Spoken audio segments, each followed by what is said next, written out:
रवि तिवारी और आप देखना शुरू कर चुके हैं लोकल टीवी।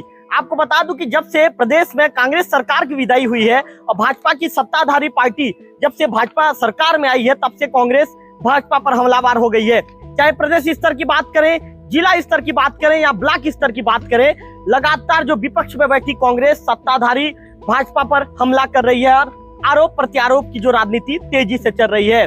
अब इसी क्रम में जो कांग्रेस के ये कह सकते हैं कि जिला के पूर्व जो अध्यक्ष हैं भाव सिंह साहू जी, वर्तमान के जो अध्यक्ष हैं भाव सिंह साहू जी यहाँ पर मौजूद हैं और भाव सिंह साहू जी से बातचीत करेंगे और तमाम चीजों को लेकर जानकारी लेंगे। मैं आपको बता दूं कि विकी पहले दिखा दीजिए कि जो कांग्रेस के जो प्रतिनिधि हैं, पदाधिकारी हैं, सभी पदाधिकारी यहाँ पर मौजूद हैं और एक पत्रकार वार्ता का भी आयोजन किया गया था। लगभग 10 बिंदुओं को लेकर यहाँ पे पत्रकार वार्ता का आयोजन किया गया था। हम सीधे भाव सिंह साहू जी से ही बातचीत करते हैं कि आखिर पत्रकार वार्ता का क्या बिंदु था और पत्रकार वार्ता के दौरान इन्होंने किन चीजों को लेकर पत्रकारों को जानकारी दी है। अच्छा साहू जी, किन चीजों को लेकर आपने पत्रकार वार्ता में जानकारी दी है? तमाम चीजों को लेकर विस्तार के साथ हमारे लोकल टीवी के दर्शकों को बताएंगे। आज प्रदेश कांग्रेस कमेटी के निर्देशानुसार आज छत्तीसगढ़ में जो विष्णु भोग के नाम से छत्तीसगढ़ की सरकार सीमेंट की रेट जो 260 रुपया था उसको 310 रुपया किए 50 रुपये वसूला जा रहा है। उसके संबंध में हम लोग प्रेस कॉन्फ्रेंस किए और मांग कर रहे हैं कि 50 रुपया जो सीमेंट का रेट जो बढ़ाया है उसको तत्काल वो कम करे। दूसरी बात, 2014 की तुलना में जो देश में ऑयल का जो रेट था वो आधा है और आज मनमाने ढंग से जो दिल्ली की सरकार डीजल पेट्रोल के नाम से लूट मचाए रखे है उनको भी वापस लिया जाए। यही मांग को लेकर प्रदेश की जनता, आम जनता, गरीब मजदूर सभी वर्ग के लिए जो विष्णु भोग के नाम से 50 रुपया जो वसूला जा रहा है उनके लिए हम लोग प्रेस कॉन्फ्रेंस कर रहे हैं। अच्छा साहू जी, जब आप लोग भी सरकार में थे उस दौरान भी सीमेंट के दाम आसमान पर थे, आसमान छू चुके थे उस दौरान भी सीमेंट के दाम। तो बीजेपी अब आपके ऊपर भी ये आरोप लगा रही है कि जब सरकार में आप थे तो क्या उस समय आप लोग को सीमेंट की महंगाई याद नहीं आई?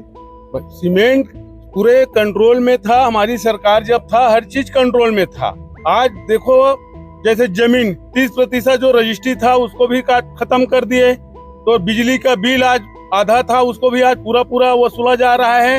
इन लोग बोलते हैं, हम लोग ऐसा नहीं बोलते जबरदस्ती, जो था वो था। और आज जो बघेल जी के सरकार में चाहे बिजली का हो चाहे कोई भी हो, ये सब चीज जो जैसे जमीन का 30% जो रजिस्ट्री में छूट था उसको भी आज पूरा वसूला जा रहा है। आने वाले दिन में क्या रणनीति रहेगी? आने वाला दिन में हमारे आम जनता छत्तीसगढ़ की जो अभी नगरीय निकाय का चुनाव होने वाला है उसमें देखना भाजपा साफ हो जाएगा और कांग्रेस के लोग जनता जनपद से लेकर ग्राम पंचायत हर स्तर में कांग्रेस के कार्यकर्ता को चुनाव जिताएंगे।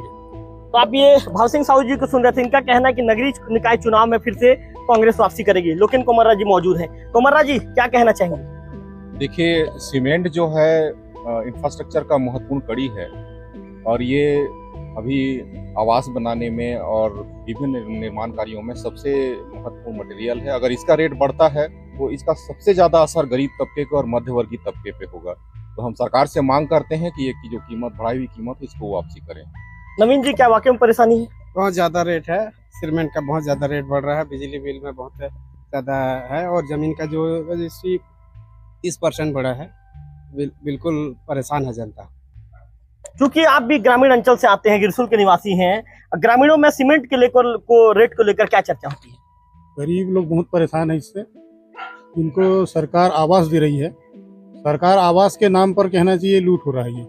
इसलिए मैं सरकार से निवेदन करूंगा कि सीमेंट का रेट जो 50 रुपये बढ़ा है उसे तत्काल वापस किया जाए। उमेश जी मौजूद हैं, उमेश जी से एक सवाल ले लेता हूं। उमेश जी, क्या सोचते हैं, क्या लगता है कि सीमेंट के बढ़े हुए दामों से जनता कितना ज्यादा परेशान है? सवाल सीमेंट का नहीं है, क्योंकि ये डबल इंजन की सरकार है। केंद्र में भी मोदी सरकार बैठी है, भाजपा सरकार बैठी है, यहाँ भी बैठी हुई है। और मुझे लगता है ये सबका साथ सबका विकास का जो ध्येय लेकर आया था, सिर्फ एक कहावत है या जुमला कहा जाए, क्योंकि ना आज तक वो पेट्रोल के दाम कम हुए, ना ही रसोई गैस के दाम कम हुए, ना सीमेंट के दाम कम हुए। कुल मिला के ये सिर्फ जनता को बेवकूफ बनाने का काम कर रही है, छत्तीसगढ़ के वासियों को शोषण करने का काम कर रही है।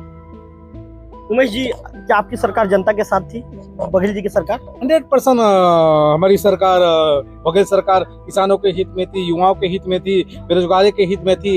यहाँ देखिए सबसे ज्यादा अगर कोई खुशहाल था तो किसान था। क्यों इतना जल्दी फिर आप लोग को विदा दे दिया सरकार? क्यों जनता ने आपको जल्दी कह दिया कि चलिए अब आपका हो गया, समय हो गया? क्या होता है, परिवर्तन एक नियति है और वो होते रहता है। आज कहीं कुछ कमियां रही होंगी हम, और आने वाले समय पूरा जरूर आप करेंगे। मानते हैं कमी था? हाँ देखिए, अगर मान लो हार का कारण अगर अपन कहें तो कहीं ना कहीं कुछ मतलब चूक रह जाती है, हम उस पूरा करने में उसको असफल, इसलिए आज हम लोग विपक्ष भूमिका में हैं। चलिए, उमेश जी का कहना है कि कहीं ना कहीं चूक हो गई, जिसके चलते विपक्ष की भूमिका में है। तमाम नेताओं को सुन रहे थे, तमाम नेताओं ने जिस तरह से कहा है कि सीमेंट के दाम में 50 रुपए की जो बढ़ोतरी की गई है, गरीबों को परेशानी हो रही है, जिससे सरकार आवास दे रही है उन्हें परेशानी हो रही है। ऐसे में सरकार को जल्दी इस पर ध्यान देना चाहिए, उचित कदम उठाए जाने चाहिए, इस तरह कांग्रेस के नेताओं का कहना है। कैमरा पर्सन विक्की के साथ रविकांत तिवारी, लोकल टीवी। जी, अभी जो माहौल बना हुआ है हमारे छत्तीसगढ़ में और प्रदेश में, जिस प्रकार जो भारतीय जनता पार्टी के लोग कहते हैं कि एक कहावत आती है कि सच्चाई छुप नहीं सकती बनावट के उसूलों से और खुशबू आ नहीं सकती कागज के फूलों से। ये भारतीय जनता पार्टी के लोग जितने भी अपने सरकार के प्रति वाहवाही कर ले, जितने भी उनके नाकामियों को कवर करा ले, इसको छुपने वाला नहीं है। जैसे अभी अभी आदेश हुआ है विष्णु भारतीय जनता पार्टी के सरकार ने सीमेंट के प्रति बोरी के दाम को 50 से 60 रुपये वृद्धि किया है, जबकि उसको सोचना चाहिए था कि अगर सीमेंट के दाम बढ़ेगा तो स्वाभाविक रूप से रेती के दाम भी बढ़ना होगा, स्वाभाविक गिट्टी के रेती दाम बढ़ना होगा, स्वाभाविक है छड़ का भी दाम बढ़ना होगा। इस कंडीशन में अगर मध्यम वर्गीय और गरीब वर्गीय परिवार तो घर बनाने के लायक ही नहीं हो पाएगा। इस प्रकार से बहुत सारा कुशासन के चल रहे हैं हमारे छत्तीसगढ़ के अंदर में। आज हर जिला में देखो, हर जगह जगह में देखो, किसी बच्चियों का, किसी माताओं का बलात्कार हो रहा है, कहीं पे चाकू और छुरी से वार किया जा रहा है। कुशासन, ऐसी कुशासन नहीं होना चाहिए भारतीय जनता पार्टी के अंदर में। ये नेतृत्वहीन हो चुकी है।